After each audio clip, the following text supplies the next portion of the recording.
AP ఎన్జీఓలు ఈ నెల 27వ తేదీన చేపట్టిన చెలో విజయవాడ కార్యక్రమం తాత్కాలికంగా వాయిదా పడింది. తమ డిమాండ్లను పరిష్కరిస్తామని ప్రభుత్వం రాతపూర్వకంగా హామీ ఇవ్వడంతో చెలో విజయవాడ ఆలోచనను తాత్కాలికంగా వాయిదా వేస్తున్నట్లు ఏపీ ఎన్జీఓ అసోసియేషన్ అధ్యక్షుడు బండి శ్రీనివాసరావు చెప్పారు.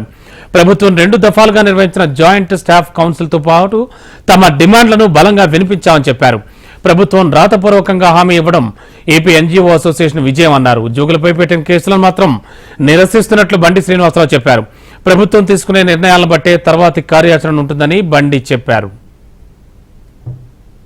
ప్రభుత్వం మాకు మిడుసు రూపంలో రిటర్న్గా ఇస్తేనే మా యొక్క ఉద్యమ కార్యాచరణ గురించి ఆలోచిస్తామనేసి మేము చెప్పడం జరిగింది. మరి దానిలో భాగంగా ఇప్పటికీ 13 జాయింట్ స్టాఫ్ కౌన్సిల్ సమావేశాలు జరిగినాయి. ఏ రోజు కూడా జాయింట్ స్టాఫ్ కౌన్సిల్ మీటింగ్లో రిటర్న్గా ఏ రోజు కూడా ఇచ్చినటువంటి దాఖలాలు లేవు. ప్రప్రథమంగా మేము చేసేటువంటి ఉద్యమంలో ఒక భాగంగా ప్రభుత్వం ఒక మెట్టు దిగి మేము రిటర్న్గా ఇస్తామనేసి మిడిసి ఇవ్వటం జరిగింది. ఇది ఏపీ జేఏసీ పూర్తి విజయమని నేను అన్నగానే కొంతవరకు మేము సాధించినటువంటి విజయాన్ని మాత్రం చెప్పక తప్పదు.